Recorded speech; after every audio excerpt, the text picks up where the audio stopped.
How you doing, YouTube? Matt, Massive Beer Reviews, back with mystery beers. Oh, sweet, delicious mystery beers. How I love these.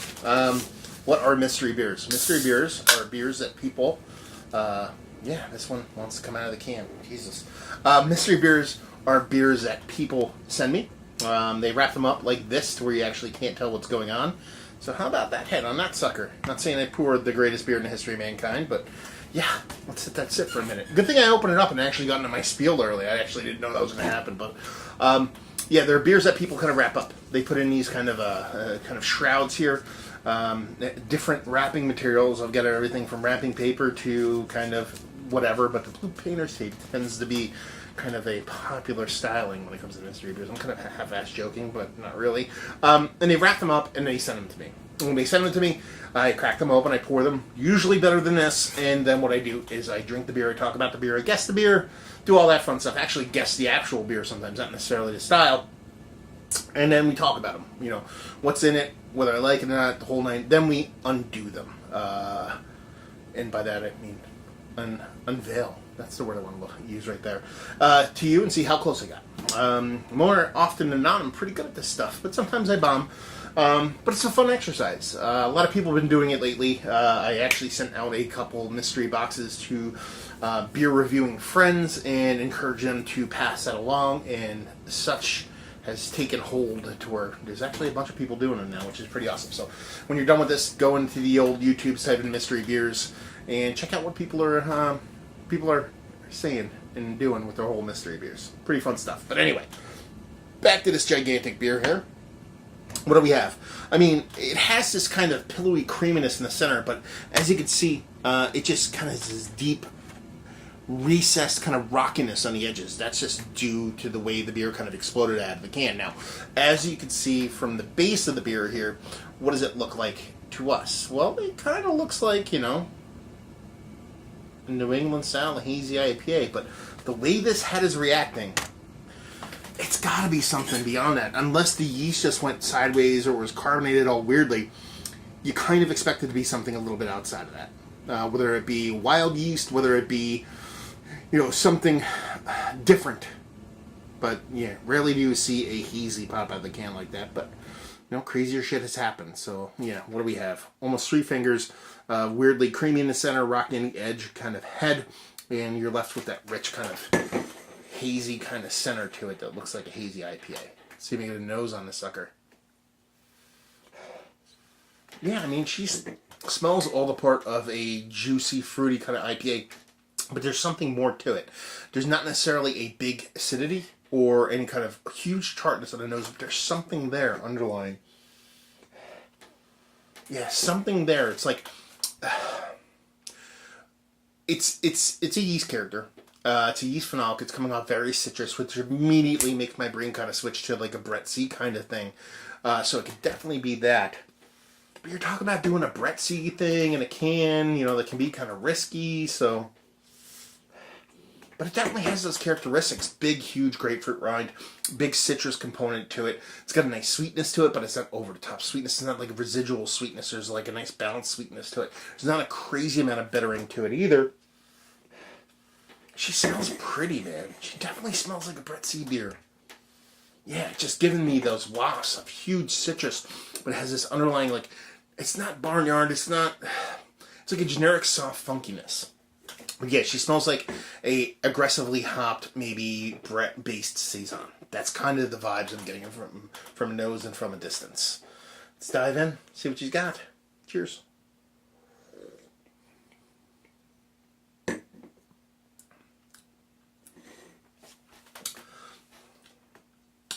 Yeah.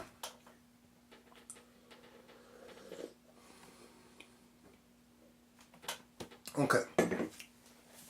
So, I'm getting those huge bits and pieces of citrus in there. You're getting that big grapefruit. You're getting that big kind of under-ripened kind of orange. You're getting even a little bit of pineapple in there. Actually, a decent amount of it. But there is something extra to it. I want to lean in that Brett C category, but here's the kicker. I think I've only had one, maybe two of these beers. There's a new yeast kind of floating around. or new to me, let's put it that way. I'm probably pronouncing it wrong, but it's called Kveik, Kvieck,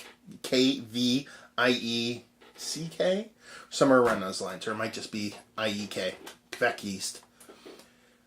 I've had it only once or twice, but I'm kind of leaning in this direction with this beer because it gave me very similar. The other one I had was much more aggressive in a kind of tart category, but it's given me those kind of vibes.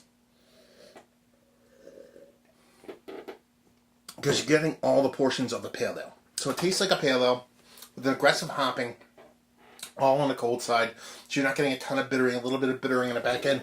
But you're getting this extra bump of huge citrus to it. A huge melon and citrus and grapefruit. It has to be coming from somewhere. And it's too pronounced and too aggressive. I shouldn't say it's too pronounced, too aggressive for it to be like a Brett C thing.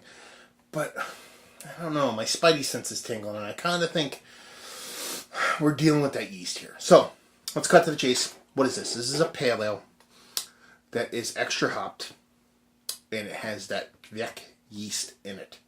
That's my guess. So I'm guessing 5 in change. Let's go 5.6 for funskies. See if we can nail it on the nose. Yeah, pale. With that yeast. Let's see what she's got. Let's pour a little more in there before we actually reveal it. Now, this is actually hitting like the paper of this bag. I don't think that actually attributed to how much it foamed and stuff. I just think it could be that yeast. Which would kind of make sense too, with how this kind of exploded out of the can, and that, you know, it's a newer yeast that this brewery might be using, whoever it may be, and maybe that's why. Maybe they're just not used to using that yeast. So it's one of the first ones they can. It's a little bit newer. Okay, Pueblo Vida. I've had these guys before. This is their Ho'oponopono. I have no idea what that means.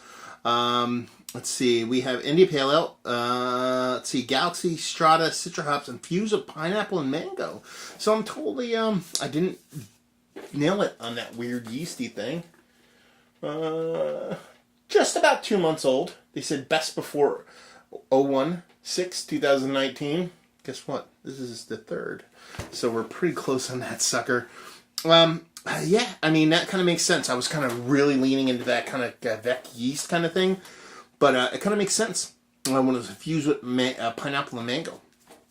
Because that's a huge burst of fruit going on there. So I called it a pale ale at 5.6%. It is 6.5% alcohol by volume. So I'm not close, but I'm not far on that one. But yeah, it's pretty good. I've had a couple beers from Pueblo Vida, and they were pretty damn fucking fantastic. And this one's no different. I actually didn't talk about it. I really enjoyed it. I think it's an absolutely fantastic beer. That yeast that I was talking about before, the other beers that I've had from them didn't really blow me away. This one kind of did. So maybe that is something to keep in mind when I actually track on one of those beers, and I think it's one of those yeast-driven jammers. Trying to see if there's anything else on here, but no, that's a super tasty beer. I dig it. I was close enough to where I don't feel too bad, but not close enough to where I kind of gloat and get all smug and shit. So yeah, that's pretty fun stuff. This is a really tasty beer, to be perfectly honest with you. I'm really surprised at how aggressive that yeast is. Based off it just being infused with mango, and they actually call it infused, not like rested on or brewed with. So they're talking about Galaxy Strata Citra, so it's a ton of hops with a ton of fruit in there. Yeah, the infusion. That's where they keep the heroin. But yeah, tasty stuff, delicious.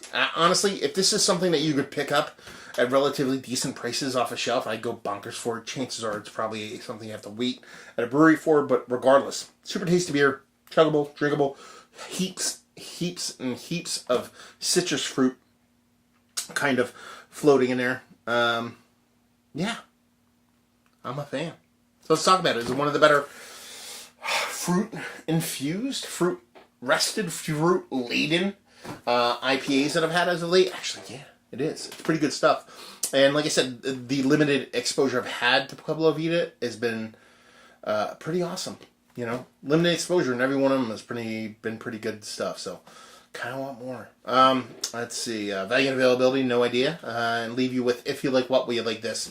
If you like, huge citrus fruit portions in your IPAs, and you want them to come off nice with not too much bittering, but also not be just all hop derived, because there was a separation between the hop fruitiness and what else was going on there. I kind of laid it all on a very aggressive yeast phenolic. This you're getting from a ton of kind of infused fruits, but it worked pretty damn tasty nonetheless. So if you like actually the other beers I talked about, if you like that Quebec yeast, or you like a really super aggressive, not super funky Brett C, this will definitely do you. So there you go. Another review in the books. Hopefully you guys enjoyed it. Down there if you want to talk about it. Massive Beers if you want to check me out doing the social media stuff. Beer Massive if you want to check me out doing the whole podcasting thing. And hopefully you guys enjoyed the review. Hopefully enjoying a nice little Pueblo Vita jam right now. Hopefully see you next time. Cheers.